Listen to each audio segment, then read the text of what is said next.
Azula is an ambitious tactical genius and is arguably the greatest firebender we see in both Avatar: The Last Airbender and The Legend of Korra. She's so good at firebending that she can create blue flames, which is pretty freaking cool if you ask me. The only other time we see colored firebending is in the Firebending Masters, where Aang and Zuko learn the ways of firebending from two dragons. These masters teach Aang and Zuko about the importance of finding your inner motivation, which begs the question, what is Azula's motivation? Well, to answer this question, we're gonna have to dig a little deeper into Azula's character arc.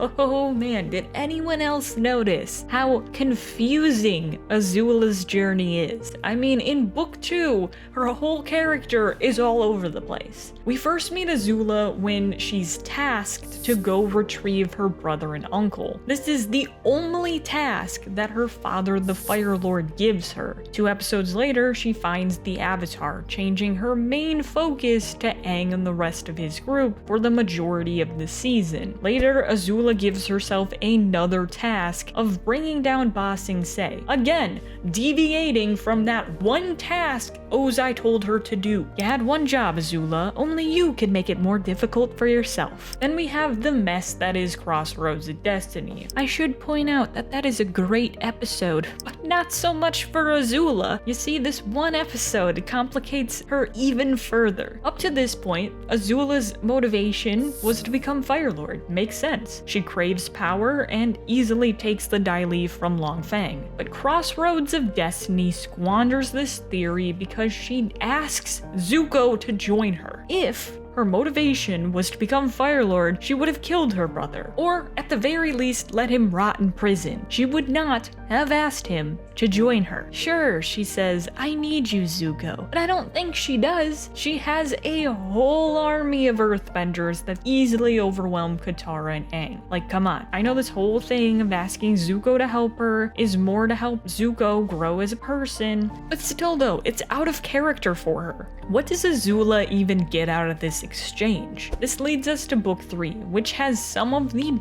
best Azula moments in it. The episodes before the Day of Black Sun are a lot of fun because they take her away from her commander role and let her relax at home, doing whatever it is Azula does for fun. Within these episodes, we see a different side of Azula and Zuko's relationship. Sure, she tries to undermine him from time to time, but she isn't acting out of malice. She's generally concerned for her brother, like when Zuko runs off from the party in the beach, or when she advises him not to go see their uncle in prison in the headband. She's not manipulating or scaring him at all. In these examples, she doesn't want anything specifically. This leads me to believe that Azula cares for her brother. She would never ask her father to remove Zuko from the throne, like Ozai does with Iroh. Or even she is surprised when her father gives her the title of Fire Lord, showcasing that becoming Fire Lord was never her ultimate goal. If it's not throwing Zuko under the bus or to control him out of fear, why ask Zuko to join her in the first place? I think there's a teeny weeny part of Azula that wants her brother back.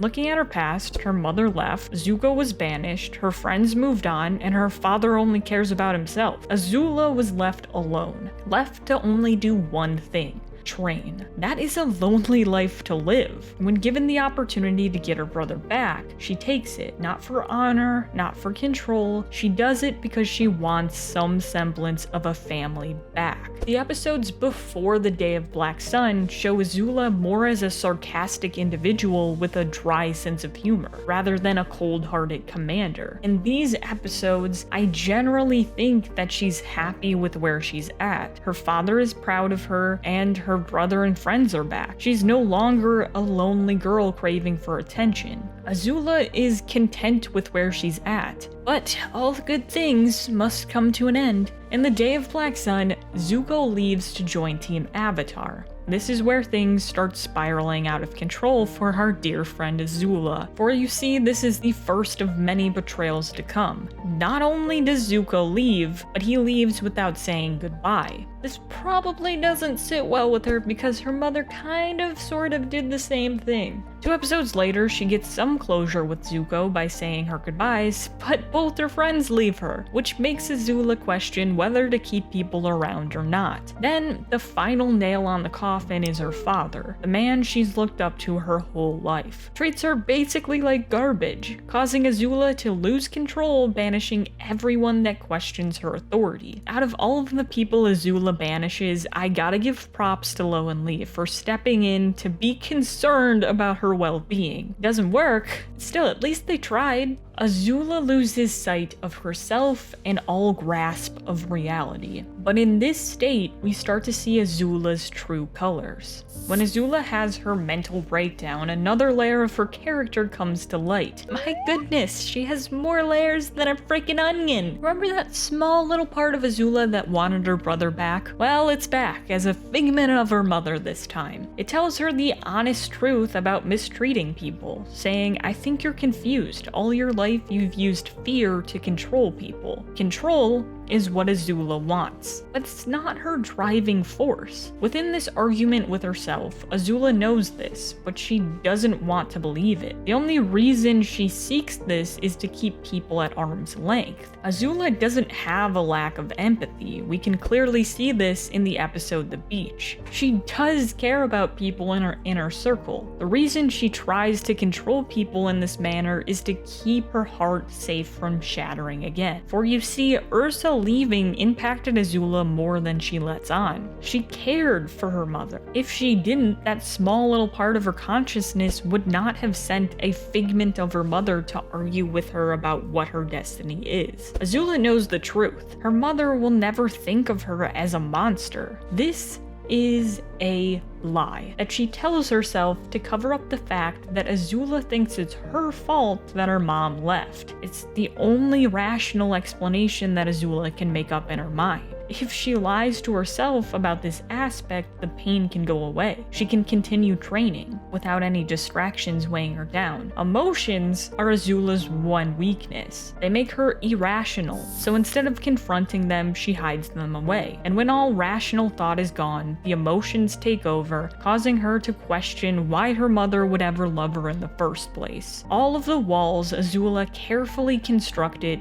crumble down, leaving her alone with only herself to blame. So if it's not power or control, what is Azula's inner motivation? After thinking way too hard about this, the only answer I can come up with is validation. As much as Azula likes to think that she's in control, she never is, or was. She's a puppet on strings. Throughout her journey, she's consistently pining for praise from 2 different external sources. The first is her father. He teaches her to be ruthless and cold, to control people out of fear and lead with an iron fist. This is why she takes on so many tasks in Book 2. Renaming Omashu or capturing her brother and uncle isn't going to impress him. No. Azula has to think bigger. She has to do the one thing that Ozai's brother Iroh couldn't do. Take down Ba Sing Se. She doesn't do this for herself, she does this for validation. Same as burning everything to the ground in Book 3. Azula, you literally put so much time and effort into getting Ba Sing Se, now you're just gonna throw it away for the sake of burning down the Earth Kingdom to make your father happy? That's sad. This search for validation drives her to become a perfectionist in everything she does. For if she's not perfect, she's a Zuko, and in the eyes of her father, that is the worst thing you can be. The other external source is her mother. Although we don't see them interact all that much in Zuko Alone and The Search, Ursa is a huge part of Azula's character. In Azula's eyes, her mother leaving is a failure on her part. She feels guilty, but she's not going to show it because emotions make her weak.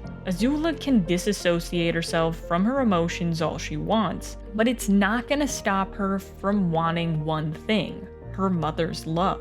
The only way Azula can obtain this is by being perfect. This is a tall order for Azula to fulfill. As Azula spirals out of control, the perfect image of herself shatters down, and so does the idea of getting her mother's love. For who would ever love an imperfect monster? Validation from these two external sources is important to her. However, she doesn't know which parent's praise is more satisfying. This is the root of Azula's character battle between two different extremes. On one hand of her character, she's cruel and heartless, but on the other, she's kind and patient. This is why we see two different sides of her character when she's a kid. She wants to get affirmation from both her parents. It's never gonna happen because their parenting ideas are way too different, but she tries anyways. After Ursa leaves, Azula's main focus shifts to Ozai, causing her to become the prodigy that he's always wanted her to be. In the search, Azula's inner struggles are the main focus, forcing her to figure out what her purpose in life is, whether it's to undermine her brother like Ozai would want her to do, or accept her mother's love and pick a new destiny. Then we have smoke and mirrors, which is the most annoying thing to ever happen to Azula's character in my opinion. The validation of her father still shines through